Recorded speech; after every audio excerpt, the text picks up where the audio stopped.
Hi everyone, this is your video for chapter 3. We're going to go over some math basics and introduce to you the topics of error analysis. Let's get started.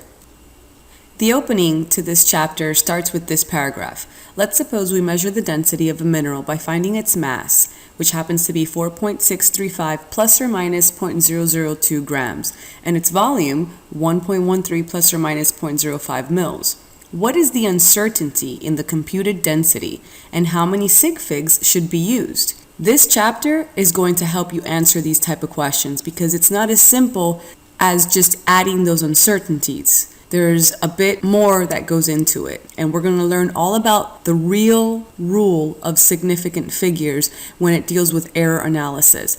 Every measurement that you do has an error associated with it. So we have to express those errors correctly with the correct number of sig figs, and that's what we're going to learn. What are the purpose of sig figs? Well, it gives us the minimum number of digits needed to write a given value without the loss of accuracy. Remember, the whole point here is that we're doing a bunch of chemical measurements, and you don't want to lose any accuracy when you're trying to compute the numbers from your data. There's 4 rules that you should know already. The first one is any number that isn't 0 is significant. The second one is the sandwich rule. That's any 0 that's between 2 non-zero digits is significant. The next one is zeros before the first non-zero digit are not significant. They're just there to hold the place of that first digit. And then the zeros after rule, which is zeros after the last non-zero digit are significant only if there's a dot. Let's do some problems to make sure we remember these.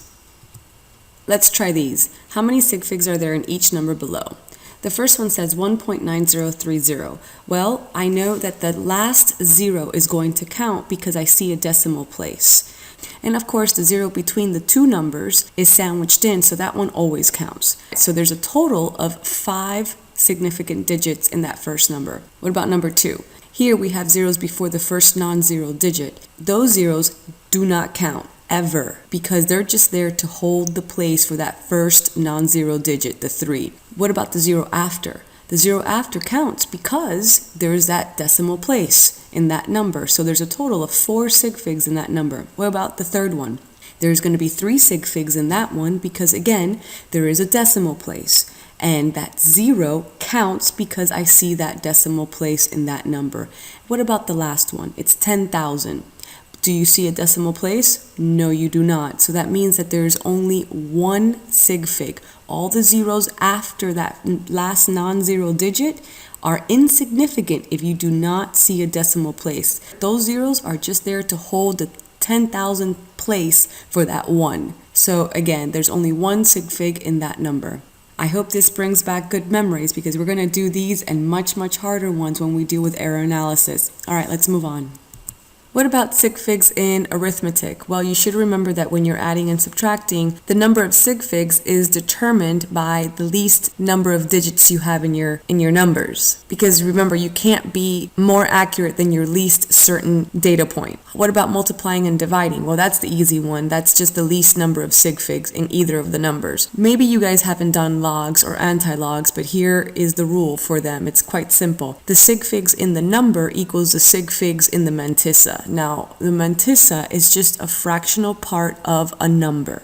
So for example, that 2.530, the mantissa is the 0.530 part. The rule states if you're doing logs, so the log of 339, how many sig figs does that number have? 339. It's got 3 numbers, 3 sig figs. So that means that your answer for that log should have 3 digits in the mantissa part of the answer. So that's why it's 0.530. I know if I was to ask you how many sig figs does that answer have total, well, yeah, it's 4 sig figs, but there's 3 digits after that decimal place because there's 3 sig figs in the original number. What about the next one, which is log of 3.39 times 10 to the negative 5? It's the same rule. There's 3 sig figs in the number 3.39, so that means that there needs to be 3 sig figs in the mantissa part of your answer. So that's why it's 0.470. What about the anti-log? It's actually the same rule, but opposite. An anti-log of negative 3.42, that's your number, but how many sig figs are in the mantissa part of that number? 0.42. So there's 2 sig figs in that part. So that means that your answer is going to have 2 sig figs total. It's negative 3.42 would be equal to 3.8 times 10 to the negative 4. I hope that doesn't confuse you too much. I need you to practice these because we will use them this semester. Let's move on. Let's do some of these to make sure we understand the rules. How would you express each answer with the correct number of digits? The first one is an addition problem. So if you wrote it out like a 3-year-old, because that's what I do, you would see that it should be only 3.71 because the number that has the least number of digits is the 2.69. There's only 2 decimal places there, so that means that your answer should only have 2 decimal places. What about the second one? It's multiplying and dividing, so we see that the first number has 3 sig figs, the second number has 2. So that means that your answer is going to have 2. So the answer would be 40 dot. You have to put the decimal place because if not, that 0 does not count after that 4. So it's 40 decimal. What about the third one? This is just a division problem. So again, you take the least number of sig figs. The numerator has 3 sig figs and the denominator has 4. So that means that your answer will only have 3 sig figs. So it should be 2.85 times 10 to the negative 6. So here are the new ones. What about the log of 4.218 times 10 to the 12th? Well, you see that the number has 4 sig figs in total. So that means that you're going to have 4 numbers in your mantissa of your answer, in the fractional part of your answer. If you take the log of that number, you should have gotten 12.6251. And you notice that there's 4 digits in the mantissa because, again, you have 4 sig figs in that number. What about the antilog of negative 3.22? The antilog, you take how many digits you have in the mantissa, which is 2. There's 2 sig figs, it's 0.22, so there's 2 sig figs. So that means that your answer should only have 2 sig figs total. And if you take the antilog of negative 3.22, you should get 6.0 times 10 to the negative 4th. What about the last one, 2.384 base 10? That would be the same rule as your antilog. You have a total of 3 digits after the decimal place, so 3 digits in the mantissa part, so that means that your answer is only going to have 3 sig figs. The answer should be 242. Okay, let's move on. Section 3.3 in your book talks about the types of error in an analysis. Every measurement has some type of uncertainty. You cannot completely eliminate your error in any process that you do. That error is called experimental error. So whenever you do an experiment and you publish a conclusion, those conclusions must be expressed with a high or low degree of confidence, but never with complete certainty. Basically what that means is the true value of a measurement is never really known. You can get as close as possible to the true value, but you really can't get to the true value itself. The magnitude of that error can be evaluated, so you know how confident your data point really is. And we're going to learn about all that and how to compute all those errors later on. But these magnitudes can help to define the limits at a given level of probability. So for example, what I mean by that is without this reliability, the measurement is useless. You can't just say that you've measured such and such and it's 29.4. Well, it's 29.4 plus or minus what? What is your error associated? What is your uncertainty associated with that measurement? Everything has an uncertainty. And as the last bullet says, there's really no simple way to assess reliability. There's all kinds of different ways, but they're all pretty tedious. You can either use standard, any glassware that you use in your experiment has to be calibrated. So you can use calibrating glassware. And there's, of course, statistics, which we're going to talk about in the upcoming videos. Like I said, there's 2 types of experimental error. There's either systematic or random. Let's talk about systematic first, which also is called determinate error. Random error is also called indeterminate error.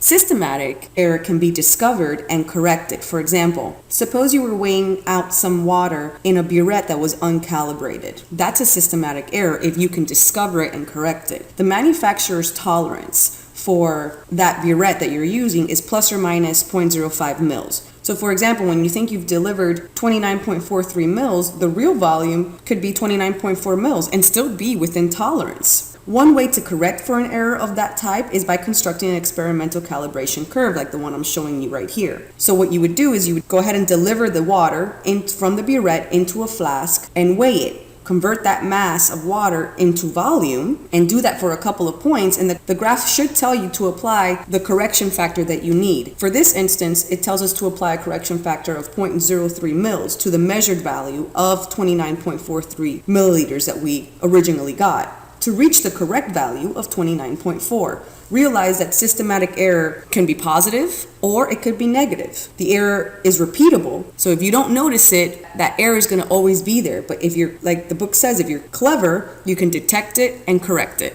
Let's move on. There are other ways to detect systematic error besides the calibration curve that I talked about previously.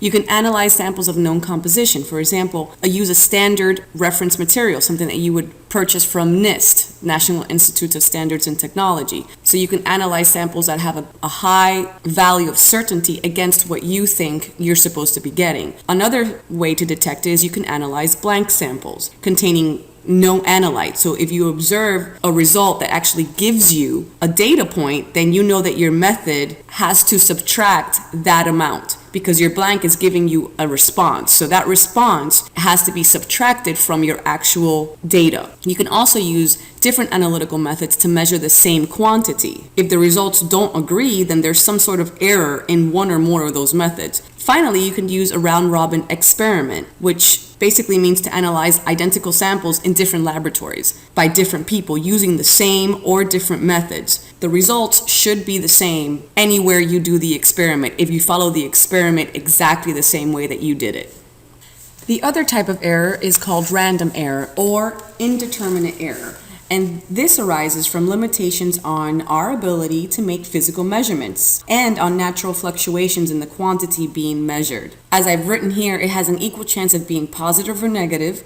It's always present and you can't correct it. It's kind of not fair, but it is there, so you have to realize that it is. It is small enough that you can't detect it individually, but any accumulation of it would cause your data to fluctuate. Some examples of that would be with someone reading a scale. I mean, different people reading the scale report a range of values representing their interpolation between the markings. One person reading an instrument several times might report several different readings, so that's random. You can't really correct that. Another indeterminate error comes from random electrical noise in an instrument. You have positive and negative fluctuations occur with approximately equal frequency, and you can't really eliminate that. And yet another source would probably be variation in the quantity that's being measured. So your book gives you an example. If you were to measure the pH of blood in your body, you might get different answers for blood from different parts of the body.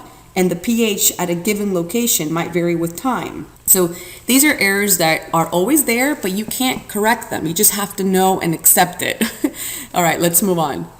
The last thing I want to talk about in this video is precision and accuracy. Precision is the measure of reproducibility of a result. Accuracy is how close you are to the true value. A measurement can be reproducible, but it can be wrong. And your book gives you the example. If you made a mistake preparing a solution for a titration, the solution would not have the desired concentration, but you might do that same mistake over and over and over again, and your answer is always the same, but it's always wrong. So that's being precise but not very accurate. On the other hand, it's possible to make poorly reproducible measurements clustered around the correct value. Of course, the ideal is to be precise and accurate at the same time. Here I've given you 4 people that are shooting at targets. What would you say the first one, Cheryl, is? Well, she's neither near the target and none of her shots are even close to each other. So I would say that she is neither precise nor accurate. What about Cynthia? Well, Cynthia is actually close to the target, but she's not very precise. So I would say that she's precise, but not accurate. Carmen, now she's the one who's got it going on because she is both precise and accurate. You want her as your shooting partner. What about Chastity? Chastity, unfortunately, is very precise, but not accurate at all. She's not even close to the bullseye. So those are the differences between precision and accuracy. Well, that does it for this video. I will see you next time.